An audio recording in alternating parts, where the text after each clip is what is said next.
नमस्कार दोस्तों, मेरा नाम डॉक्टर देवाशीष चंद्र है। मैं एक joint and joint replacement as well as joint preservation surgeon हूँ। आज का जो ये टॉपिक हम डिस्कस करने वाले हैं, ये डिस्कस करने वाले हैं बहुत इंपॉर्टेंट एक टॉपिक एवीएन पर। एवीएन पर बहुत सारे डिटेल वीडियोस आपको मिलेंगे, कुछ मैंने भी बनाए हैं और कुछ कन्फ्यूजन उसके बाद भी रह जाते हैं। ये वीडियो में बता रहा हूँ हिप रिप्लेसमेंट कब करना चाहिए एवीएन के पेशेंट्स को। एवीएन में कौन सा ऐसा स्टेज है जिसमें कि हमें हिप रिप्लेसमेंट की ज़रूरत होती है। एवीएन कब ऐसा होता है जिसमें कि अब हमें प्रिजर्वेशन सर्जरी की तरफ नहीं जाना है। बहुत सारे ऐसे डाउट हैं जिनका सवाल का जवाब मैं इस वीडियो में देना चाहता हूँ। बहुत सारे पेशेंट्स हैं जो आते हैं अलग अलग स्टेजेस पे। एवीएन के बहुत सारे स्टेजेस हैं, स्टेज 1, 2, 3 एंड 4। 2 को भी हम लोग एवीएन को डिवाइड करते हैं 2A 2B में। कौन सा ऐसा स्टेज है जिसमें कि हम हिप रिप्लेसमेंट के बारे में जानना मतलब के लिए एडवाइस करते हैं। बहुत समय मैंने देखा है कि स्टेज 1 एवीएन होता है, तो बहुत सारे लोगों का या डॉक्टर्स का भी ये मानना है कि स्टेज 1 एवीएन भी है, एवीएन ठीक नहीं होता है तो आप सीधा ही हिप रिप्लेसमेंट कर दीजिए। देखिए दोस्तों, ऐसा नहीं है। मुझे लगता है कि stage 1, stage 2A and stage 2B जो है कम्प्लीटली ऐसे जोन्स है जिनमें कि हम हिप रिप्लेसमेंट के बारे में नहीं बोलते। ठीक है, हाँ, इनमें फेलियर चांसेस, कुछ भी सर्जरी करने के फेलियर चांसेस है और फेल होने से हिप रिप्लेसमेंट की ज़रूरत होती है। मगर आप ये सोचें कि आप ये बात बोले कि मेरा एक अपना नेटिव हिप है जो भगवान ने दिया हुआ है, उसमें कुछ दिक्कत है, उसको मैं ठीक कर सकता हूँ, मगर क्योंकि उसके ठीक होने के फेल होने के चांसेस है इसलिए मैं उसको हिप रिप्लेसमेंट करता हूँ। तो मुझे लगता है ये गलत आंसर है। ठीक है, एकदम ही गलत आइडिया है कि डायरेक्टली हिप रिप्लेसमेंट किया जाए। आप वेट करें, आपके पास एक डॉक्टर है जो कि हर एवीएन पे हिप रिप्लेसमेंट करता है, मगर ऐसे भी बहुत सारे लोग हैं जो कि हिप को बचाने की सर्जरीज भी करते हैं। अगर आपका स्टेज 1 या स्टेज 2 वाला है तो बचाने वाली सर्जरी सबसे सामने आती है। आप उसमें सर्जन चूज कर सकते हो मुझे कौन से सर्जन से कराना है। मतलब कोई ऐसी कमी नहीं है कि सर्जन्स ऐसा नहीं करते हैं। बहुत सारे सेविंग वाले सर्जन है, आपको नेट पे सर्च करना है। जैसे हम लोग हमारे सेंटर पे AVN stage 1, 2, 2A 2B and even early 3 तक भी हम बचाने की कोशिश करते हैं। नाउ स्टेज 3 एवीएन है जिसमें कि हेड कोलैप्स होना शुरू हो गया है, मतलब फ्यूमर का बॉल कोलैप्स होना शुरू हो गया है।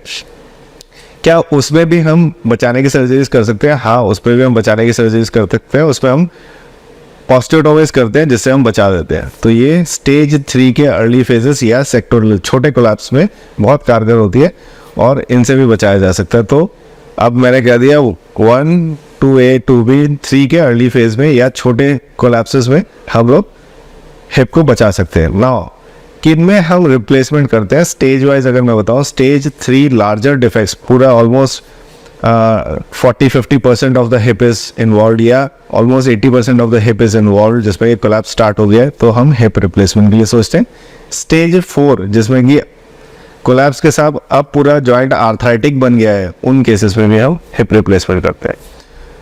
अब हिप रिप्लेसमेंट क्या हमें अर्ली करना चाहिए या लेट करना चाहिए, इस पर भी बहुत सारे सवाल आते हैं। देखिए, मुझे ऐसा मानना है कि एवीएन जो है जब वो कोलैप्स करना शुरू करता है बहुत पेनफुल सिचुएशन होता है।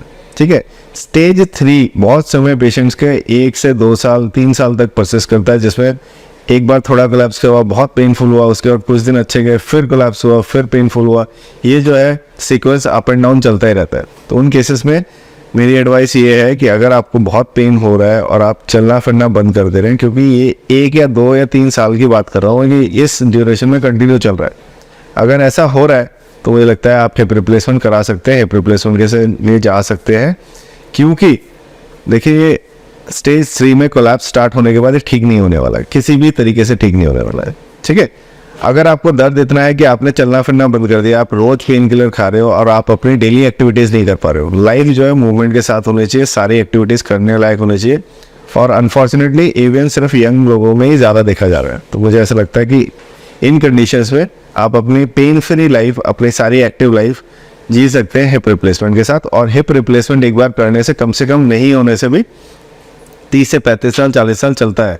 पहली सर्जरी अगर अच्छे से हुई है तो आप लॉन्ग लास्टिंग रिजल्ट एक्सपेक्ट कर सकते हो। तो मुझे लगता है कि हिप रिप्लेसमेंट जो है वो वैलिड आंसर है अगर ये पेनफुल हो गया है बहुत ज़्यादा और आपको चलने फिरने में दिक्कत हो रही है। या तो आप चल फिर नहीं पा रहे हो और अपनी डेली एक्टिविटीज़ बंद कर दिए, या आपको रोज़ पेन किलर खाने की ज़रूरत पड़ रही है। ये दोनों सिचुएशन है जिसपे आपको हिप रिप्लेसमेंट सोचना चाहिए। नाउ कुछ लोगों का एवीएन में पेन टॉलरेंस बहुत अच्छा होता है।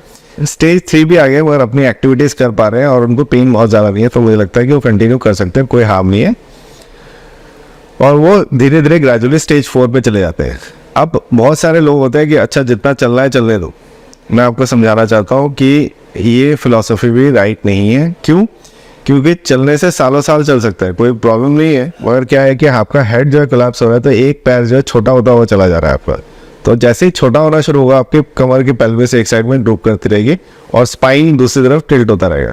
नाउ बिकॉज ऑफ हिप, एक साइड में हिप की जो प्रॉब्लम है उसके कारण आपका स्पाइनल डिफॉर्मिटी क्रिएट हो रहा है, जो कि आपको जाके लेटर ऑन स्पाइन के कंप्रेशन के सिम्टम्स दे सकता है। तो सोचिए, मैं एग्जांपल दे रहा हूँ कि टेबल का एक पाया छोटा और एक लंबा है तो टेबल हिलती है, वैसे हम चलते वक्त हिलते रहेंगे और स्पाइन हमारी टेढ़ी होती रहेगी, और आगे जाके हो सकता है हम स्पाइन की सर्जरी पे भी लैंड ऑन कर जाए। तो अगर आपका लिम्ब लेंथ शॉर्टनिंग स्टार्ट हो गया तो ये भी एक और इंडिकेशन है कि आपको सर्जरी राइट टाइम पे करा लेना चाहिए।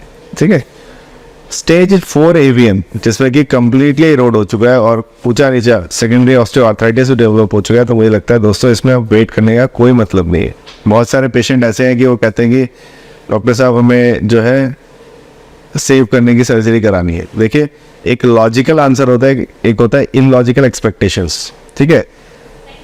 स्टेज 4 में अगर आपका पहुंच चुका है तो दुनिया में किसी भी हॉस्पिटल में किसी भी डॉक्टर के पास इसका इलाज सेविंग का नहीं है, इसमें आपको रिप्लेसमेंट की ज़रूरत है। आप इसके बारे में सोच के अपनी लाइफ ख़राब करने से अच्छा आप सर्जरी के बारे में सोचें, उसके लिए मोटिवेट हो और सर्जरी को करवा लो।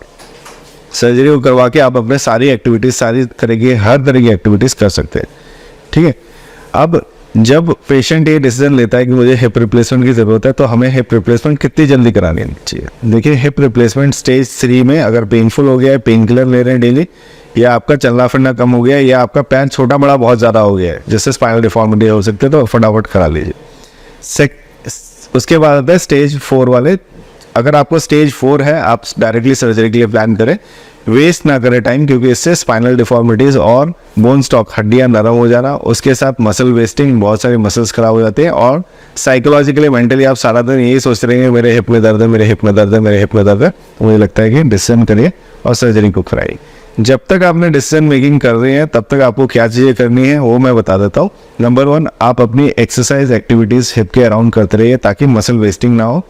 पैर छोटा बड़ा है तो एक साइड में बड़ा सैंडल पहन के पैर को ऊंचा कर ले। जैसे टेबल का एक पाया छोटा है तो हम कागज़ डाल देते हैं ताकि टेबल हिले ना, जिससे आपकी स्पाइनल डिफॉर्मिटीज़ ना बने।